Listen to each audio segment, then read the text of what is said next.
Moms are CEOs on the home front, leading and shaping successful, happy kids. So today we're sharing ways to sneak in some team building this summer to strengthen your favorite team, your family. Family researcher and BYU instructor Heather Johnson is here with some fun ways to encourage teamwork and build family bonds. It's great to see you. It's good to be here. So businesses invest in team building camps and activities to strengthen their bottom line, to improve morale. Moms would do these because? Well, one, the exact same reason, right? Morale is a great place to start.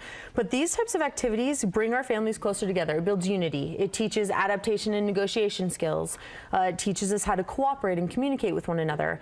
It gives us a sense of identity, a sense of belonging to a group of people.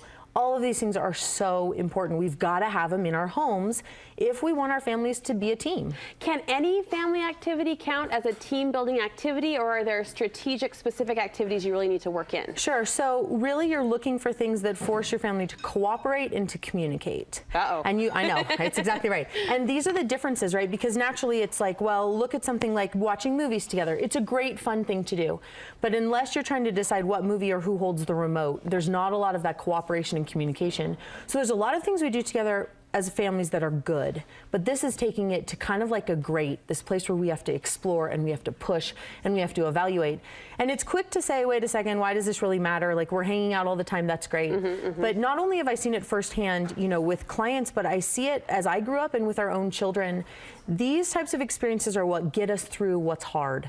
They teach us what we need to do and know as we grow and life gets difficult. And so we need these. We need to know somebody's got our back, that we're a team. Love it. Love it. Moms will be happy to hear this. Those daily chores, you say, count as one of those team building activities. Absolutely. Start with work. If you're not working together as a family, you should be. Every single day, work together. As silly as this might sound, so there's an example. Just this last week, it was time to lift up the couches and get all the toys and whatever finds its way. That day you want to crawl under the couch because you can't believe what's hiding there. It's exactly right. And how it got there and how long it's been there, right? And so as we work together as a team, our son and daughter were in charge of keeping the couch tilted back. I had the vacuum, and our 4 little girls were the ones they loved to go under and dig everything out.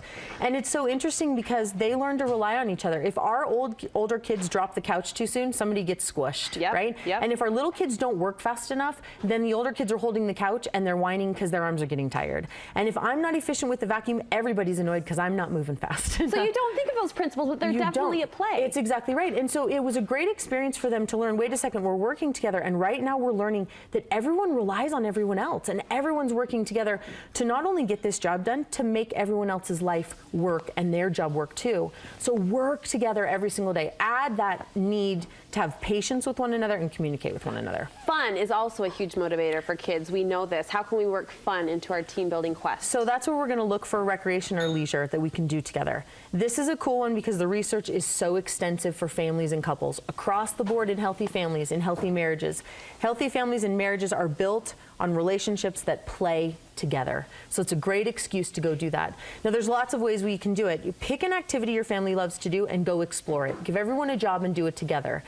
Camping is a great one, right? As much as I'm not a camper in any shape of the word. Look at you. No. But at the same time, it really teaches us what happens. What happens if you plan to go fishing and it rains? What happens if you plan to go on a hike or you plan to go play ball and all of a sudden it rains and you have to adapt and negotiate? It's that same skill that you develop and learn that when all of a sudden the ice cream store is closed and so you can't go and get your treat a couple weeks later, your 3-year-old knows how to handle a situation like that because you've handled it in other areas. So it's really powerful when we start to play together.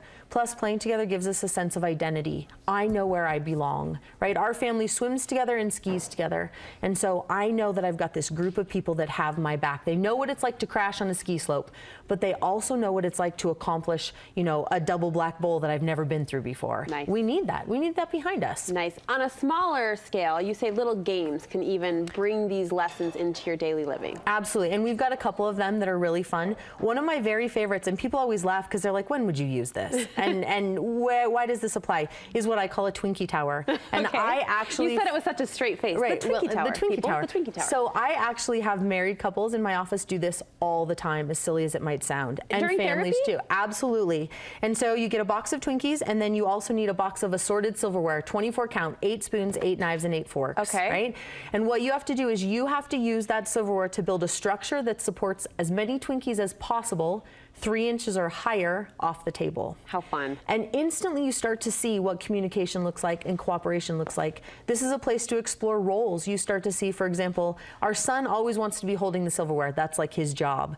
Our 8-year-old, she has a very steady personality. She also has steady hands, and she's always in charge of placing the Twinkies on the structure, and she never falters. Like, she never bumps it. Nothing ever goes wrong. That's her job. She loves it there. Isn't that amazing, though, how a silly little game complements an inner strength of her personality? It's exactly right. And we see that same thing. And so even if you're, don't have kids yet and you're a couple, do this. You'll see someone will say, hey, let's try this. And the spouse will go, that is so stupid. And the spouse with a suggestion immediately withdraws. And it's like, wait a second, we're not communicating. We're not accepting with patience each other's ideas and exploring what it might be like to be you and see how this works for you. Speaking of communication, you've got another little quick pickup game that teaches just that. Yes, so hidden pictures is a great one. You need just clip art, simple pictures. You're going to put them on a wall and you're going to put one of your kids or family members in front of them back to the picture. Okay. The rest of the family is going to sit facing that person. So the people are facing each other, but the person drawing can't see the picture behind them. And it's your family's job or your spouse's job to describe the picture so that you can draw it on that paper. Fun. Now, you can't describe it like, for example, if you have a picture of a jellyfish, you can't say draw a jellyfish. You would need to say, okay, draw kind of a wobbly circle, draw some spaghetti that's fat, right? You're gonna have to describe what that looks like. And you again get to see how you communicate. Now with this one, it's really interesting. When our 5-year-old tells me how to draw a picture, I understand it perfectly, which I don't know what that's saying about me, but that's she describes it in words that I really understand. When our 12-year-old daughter describes things to me, it doesn't make as much sense. Doesn't click. And so I can start to see how they best need communication, how I need to be patient with different styles in our home. How insightful from the mothering perspective. Absolutely. And so I know the things I need to change. I can see now how each one of our children see things visually. I love it. And then inside. And so this is a great one. Finally, less than a minute, but we want to talk for sure about creating a family mission statement. Probably one of the best ways to start that family teamwork. Absolutely. And again, this is where you're going to come together and each member of your family is going to feel really important. One, you're setting common goals. That's what a team does. A team has common goals. They know what they're shooting for. They know what they're trying to accomplish. If you don't know what your family's trying to do, your family's going to be everywhere, right? If your children don't know that honesty is important, they're not going to strive to be honest. If they don't think that patience or kindness is important, they're not going to strive to be those things. And so you can do this in lots of ways. Make a coat of arms and have everyone draw pictures of what's important and then create it.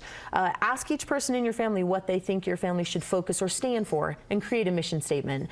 We even like to do it. We go get our 3-year-old's blocks, her big Duplo blocks, and we actually put the important characteristics on the front of each block and then build the tower so it's a visual for us, which then has all the important goals for our family on the front of it. Are you revisiting your mission statement as your family changes and evolves? Absolutely. And usually, so we usually revisit kind of every 6 months because we notice that our kids are actually changing that fast. The dynamics in our family change that fast. But at least once a year, come up with what that looks like. And again, put everyone on the same page. Be a team. If our family's not a team together, there's nowhere else we can go for the comfort and the learning that we need unless it's at home. I love this topic. Thank you so much for the inspiration. As always, we appreciate it.